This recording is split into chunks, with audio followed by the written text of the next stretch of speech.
m and n are positive integers such that m is equal p raised to power 2 q raised to power 3 r and n is equal to p raised to power 3 q raised to power 2, where p, q and r are prime number. Find LCM and HCF of m and n. तो यहाँ हमने लिख लिया m is equal है p raised to power 2 q raised to power 3 and r and n लिख लिया n is equal है p raised to power 3 q raised to power 2।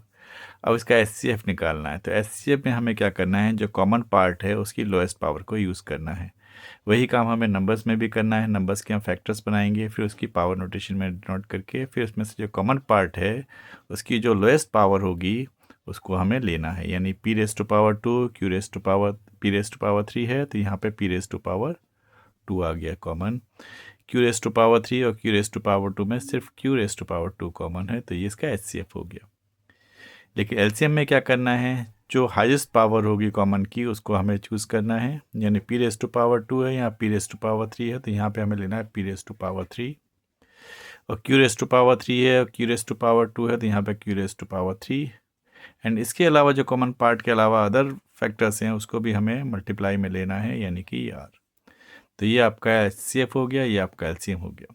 तो इस तरीके से आपको करना है। बहुत वेरी इंपॉर्टेंट क्वेश्चन है ये इस साल के लिए। Thank you. LCM and HCF निकालना है M N O। 3 नंबर्स यहाँ पे दिए हुए हैं, इनका हमें निकालना है HCF एंड LCM। HCF का अनदर नाम होता है GCD आएगा तब भी आपको HCF फॉर्म निकालनी। जैसा मैंने प्रीवियस वीडियो में बताया कि HCF is the least common factors, यानी यहाँ पे लीस्ट क्या है, सबसे छोटा जो नंबर है वो क्या है, 3 raise to power 3, 3 raise to power 2, 3 raise to power 4। तो लीस्ट पावर में हमें क्या यूज़ करना है, 3 रेज़ टू पावर 2 हमने यहाँ ले लिया। फिर 5 में देखा हमें 5 raise to power 2, 5 raise to power 3, यहाँ 5 है तो कॉमन जो हुआ वो HCF यानी 5 हुआ। इसके अंदर 2 and 2 raise to power 2, 2 raise to power 3 में 2 हुआ। तो 9 10 90 आपका HCF हो गया। ठीक है, अब इसके बाद हमें देखना है LCM। LCM में हमें देखनी है जो हाईएस्ट पावर है इसके अंदर, यानी 3 raise to power 3, 3 raise to power 2, 3 raise to power 4। तो यहाँ पे आ गया 3 रेज़ टू पावर 4। फिर हमने 5 में देखा 5 raise to power 2, 5 raise to power 3, 5। तो इसमें 5 रेज़ टू पावर 3 कहाँ कॉमन हो गया, हाईएस्ट हो गया। फिर 2 एंड 2 रेज़ टू पावर 2 और 2 रेज़ टू पावर 3 में 2 रेज़ टू पावर 3 इसका हाईएस्ट पावर्स हो गई। फिर अब अपने को सिंप्लीफाई कर लेना है। अगर कोई अदर कॉमन फैक्टर नहीं भी होता तब भी हमें LCM में उसको यूज़ करना होता है। अब 3 रेज़ टू पावर 4 होता है 81 एंड 5 रेज़ टू पावर 3 होता है 125 और 2 रेज़ टू पावर 3 8 होता है 81 और ये मल्टीप्लाई होकर 1000 आ गया, तो ये आंसर हो गया 81,000। ठीक है, तो आंसर कितना आ गया 81,000। ये इसका LCM हो गया।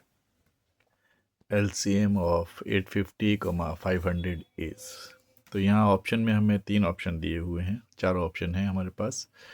चारों में से इसके अलग अलग तरीके हो सकते हैं। कहीं तो मल्टीप्लाई करके आपको एक नंबर दे देगा, कहीं फैक्टर्स फॉर्म में देगा, कहीं पावर नोटेशन में। तो सबसे पहले तो आपने प्राइम फैक्टर्स बना लेना है। हमने 850 का प्राइम फैक्टर बनाया था 255 मिल गया और 17 लास्ट में मिला।